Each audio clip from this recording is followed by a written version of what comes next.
আজকে নিয়ে চলে এসেছি চিলি চিকেন তৈরির সবথেকে সহজ রেসিপি। বাড়িতেই কিভাবে রেস্টুরেন্টের মতো চিলি চিকেন তৈরি করে নিতে পারবেন সেটাই আজকে তৈরি করে দেখাবো। আসসালামু আলাইকুম বন্ধুরা, কিচেন বাঙালিয়ানা চ্যানেলে আপনাদের সবাইকে স্বাগত জানাই। আজকে আমি আপনাদের সঙ্গে খুবই সহজ পদ্ধতিতেই চিলি চিকেনের রেসিপিটা শেয়ার করব। এই পদ্ধতি জানা থাকলে আপনারা বাড়িতেই ছোটোখাটো যে কোনো অনুষ্ঠানেই বানিয়ে নিতে পারবেন, আর খেতেও হবে দারুণ টেস্টি। তো চিলি চিকেন বানানোর জন্য এখানে অল্প করে একটু বোনলেস চিকেন নিয়ে নিয়েছি। বাড়িতে রান্নার জন্য চিকেন রাখা ছিল, সেখান থেকে বোনলেস চিকেন অল্প একটু সরিয়ে রেখেছিলাম। তো এই বোনলেস চিকেনটাকে আমি ছোট ছোট পিস করে আগে থেকে কেটে ভালো করে ধুয়ে পরিষ্কার করে নিয়েছি। চিলি চিকেন বানানোর জন্য সবার প্রথমে আমাদের এই মাংসটাকে ভালোভাবে ম্যারিনেট করে রাখতে হবে। তার জন্য প্রথমে স্বাদ মতো লবণ দিয়ে দিয়েছি, তারপরে অল্প করে একটু গোলমরিচের গুঁড়ো দিয়ে দিয়েছি, আর তারপরে দিয়ে দেব কাশ্মীরি রেড চিলি পাউডার। তো রঙের জন্য আমি এখানে কাশ্মীরি রেড চিলি পাউডারটাই ব্যবহার করছি, এটা খুব বেশি ঝাল হবে না। তো আমি এখানে 1 টেবিল চামচ পরিমাণ কাশ্মীরি রেড চিলি পাউডার দিয়ে দিয়েছি, আর 1 টেবিল চামচ পরিমাণ দিয়েছি আদা রসুন বাটা। তার সঙ্গে দিয়ে দিয়েছি একটা ডিম। এবার এখানে ভালো করে কোটিং করে নেওয়ার জন্য 2 টেবিল চামচ পরিমাণ কর্নফ্লাওয়ার দিয়ে দিচ্ছি, আর তার সাথেই 1 টেবিল চামচ পরিমাণ ময়দা দিয়ে দিচ্ছি। তো এখানে ময়দাটা কিন্তু খুব বেশি দিয়ে ফেলবেন না, তা না হলে কিন্তু চিলি চিকেনের টেস্টটা সম্পূর্ণ আলাদা হয়ে যাবে, চিকেন পকোড়ার মতো খেতে লাগবে। তারপরে 1 টেবিল চামচ পরিমাণ সয়াবিন তেল দিয়ে সবকিছু একসঙ্গে ভালোভাবে মাখিয়ে নিতে হবে। তো এখানে চিকেনটাকে যদি এইভাবে একটু ভালোভাবে ম্যারিনেট করে নিতে পারেন তাহলে চিলি চিকেনের টেস্টটা কিন্তু দুর্দান্ত আসবে। তো চিকেনটাকে হাত দিয়ে ভালো করে মাখিয়ে নিচ্ছি। এবার আমি চিকেনটাকে রেস্টে রেখে দেব 2 ঘন্টার জন্য। একটু সময় নিয়ে রেস্টে রাখলে দেখবেন চিকেনের মধ্যে কিন্তু মশলাগুলো খুব সুন্দরভাবে ঢুকে যাবে। তো এটাকে আমি এখন 2 ঘন্টার জন্য এইভাবে রেস্টে রেখে দেব। তো আমি এদিকে আরও একটি মশলা রেডি করে রেখে দেব। তো আলাদা একটা বাটির মধ্যে 4 টেবিল চামচ পরিমাণ টমেটো সস নিয়ে নিয়েছি। চিলি চিকেনের মধ্যে একটু টমেটো সসের পরিমাণটা একটু বেশি লাগবে। তারপরে 1 টেবিল চামচ পরিমাণ চিলি সস দিয়ে দিয়েছি, 1 টেবিল চামচ পরিমাণ সয়া সস দিয়ে দিয়েছি। অবশ্যই এগুলো দেওয়ার চেষ্টা করবেন, তাহলে রেস্টুরেন্টের মতোই খেতে লাগবে। এবার এখানে 4 টেবিল চামচ পরিমাণ পানি দিয়ে দিয়েছি। তার সাথে 1 টেবিল চামচের থেকে একটু বেশি পরিমাণে কর্নফ্লাওয়ার নিয়ে নিয়েছি। এবার সব কিছু একসঙ্গে ভালোভাবে মিশিয়ে নেব। আমি এখানে কর্নফ্লাওয়ারটা একসঙ্গেই ভালোভাবে মিশিয়ে নিলাম, তবে আপনারা চাইলে কর্নফ্লাওয়ারটা আলাদাভাবে একটু পানির সঙ্গে মিশিয়ে রাখতে পারেন। এবার এটাকে সাইডে রেখে দিচ্ছি। আর এদিকে 2 ঘন্টা পর এবার আমি আপনাদের চিলি চিকেনটা তৈরি করে দেখিয়ে দেব। তো 2 ঘন্টা রেস্টে রাখার জন্য কিন্তু মশলার ফ্লেভারটা মাংসের মধ্যে খুব ভালোভাবে ঢুকেছে। তবে আপনারা যদি 2 ঘন্টাও পর্যন্ত রেস্টে না রাখতে পারেন তবে অবশ্যই 1 ঘন্টা রেস্টে রাখতেই হবে। তো দেখুন আমি এখানে অল্প করে একটু তেল কড়াইয়ের মধ্যে ভালোভাবে গরম করে নিয়েছি। তারপর একটা করে চিকেনের পিসগুলো তেলের মধ্যে দিয়ে দেব। আর যেহেতু কড়াইয়ের মধ্যে আমি অল্প পরিমাণে তেল দিয়েছি, তাই যতটা পরিমাণ চিকেনের পিসগুলো তেলের মধ্যে ধরবে ততটা দিয়েই ভেজে নেব। তো আমি প্রথমবারে কিন্তু খুব বেশি দিইনি, পরের বারে ভেজে নেব সেই জন্য।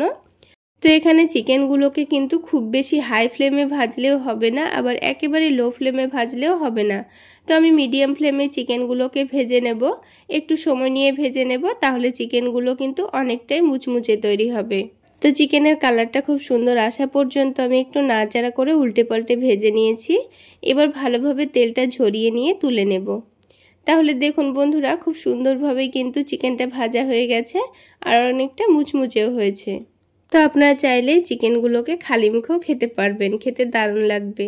বাকি যে চিকেনের পিসগুলো ছিল সেগুলোও ঠিক একইভাবে তেলে দিয়ে ভেজে নেব। তো এখানে আমি গ্যাসের ফ্লেমটা মিডিয়ামে রেখে চিকেনগুলোকে ভেজে নিচ্ছি। দেখুন নিচের দিকটা খুব সুন্দর হয়ে গেছে, তো উল্টে পাল্টে এগুলোকেও ঠিক একইভাবে ভেজে নেব। তো চিকেনগুলোর মধ্যে খুব সুন্দর একটা কালার চলে এসছে। এবার আমি চিকেনগুলোকে তুলে নিচ্ছি। তো সবগুলো চিকেন ভেজে তুলে নিয়েছি। এবার ওই বাকি তেলের মধ্যে 1 টেবিল চামচ পরিমাণ রসুন কুচি দিয়ে দিচ্ছি, আর হাফ টেবিল চামচ পরিমাণ আদা কুচি দিয়ে দিচ্ছি। এবার এগুলোকে গ্যাসের ফ্লেমটা মিডিয়ামে রেখে 2 মিনিট নাড়াচাড়া করে ভেজে নেব। এবার এখানে 2টো পেঁয়াজকে একটু বড় বড় পিস করে কেটে নিয়েছি, আর একটা ক্যাপসিকামের অর্ধেক ক্যাপসিকামকে একটু মোটা মোটা করে কেটে নিয়েছি।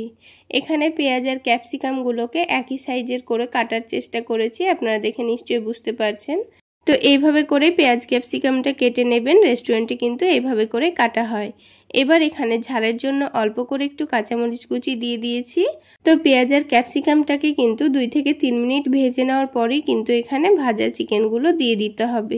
ভেজে রাখা চিকেনটা দেওয়ার পরে আমি এখানে যে সসের মিশ্রণটা রেডি করে রেখেছিলাম, সস আর কর্নফ্লাওয়ার গুলে সেই পানিটা এখানে দিয়ে দিয়েছি।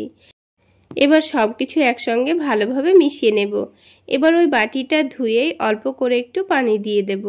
তারপর সব কিছু একসঙ্গে ভালোভাবে ফুটিয়ে নেব। এবার গ্যাসের ফ্লেমটা বাড়িয়ে রেখে কিন্তু চিকেনটাকে একটু ভালোভাবে ফুটিয়ে নিতে হবে। তো এভাবে একটু পানি দিলে কিন্তু অনেকটাই গ্রেভি ভাবটা থাকে, যেটা ফ্রাইড রাইসের সঙ্গে খেতে দারুণ লাগে। তবে আপনারা যদি একটু গ্রেভিটা কম করতে চান তাহলে পানিটা না দিলেও চলবে। এবার নামানোর আগে আবারও অল্প করে একটু কাশ্মীরি রেড চিলি পাউডার দিয়ে দিচ্ছি, চাট মশলা দিয়ে দিয়েছি, সামান্য চিনি দিয়ে দিয়েছি আর অল্প করে একটু ধনেপাতা কুচি দিয়ে দিয়েছি। আর এখানে কিন্তু আমি সামান্য পরিমাণ লবণও দিয়েছি, সেটাই স্কিপ হয়ে গেছে। তবে আপনারা আপনাদের টেস্ট অনুযায়ী লবণটা দিয়ে দেবেন। এবার সব কিছু একসঙ্গে ভালোভাবে মিশিয়ে নিয়ে নামিয়ে নেব। তাহলে বন্ধুরা, আজকের এই চিলি চিকেন রেসিপি আপনাদের কেমন লাগলো অবশ্যই কমেন্ট সেকশানে জানাবেন। আর ভালো লাগলে একটা লাইক শেয়ার করে দেবেন। আর আমার এই সহজ রেসিপিগুলো যদি ইউটিউব চ্যানেল থেকে দেখে থাকেন চ্যানেলটি সাবস্ক্রাইব করে দেবেন। আর ফেসবুক পেজ থেকে দেখে থাকলে পেজটি ফলো করে দেবেন। তো দেখুন বন্ধুরা, গ্যাসের ফ্লেমটা একটু বাড়িয়ে রেখে কিন্তু আমি গ্রেভিটা অনেকটাই শুকনো করে নিয়েছি। এবার আমি এটাকে নামিয়ে নেব। আর কালারটাও দেখুন কত সুন্দর এসছে। তাহলে দেখলেন তো বন্ধুরা, রেস্টুরেন্ট স্টাইলে চিলি চিকেন ঘরেই খুব সহজেই তৈরি করে নেওয়া যায় আর খেতেও কিন্তু দুর্দান্ত হয়। বাড়িতে যে কোনো ছোটোখাটো অনুষ্ঠানে আপনারা এইভাবে বানিয়ে নিতে পারবেন, কিংবা যে কোনো ফ্রাইড রাইসের সঙ্গেও আপনারা এইভাবে চিলি চিকেন বানিয়ে খেতে পারবেন। খেতে দারুণ লাগবে। তাহলে বন্ধুরা, আজকে এই পর্যন্তই। সকলে অনেক বেশি ভালো থাকবেন, সুস্থ থাকবেন। দেখা হচ্ছে আরও একটি নতুন রেসিপি নিয়ে নেক্সট এপিসোডে।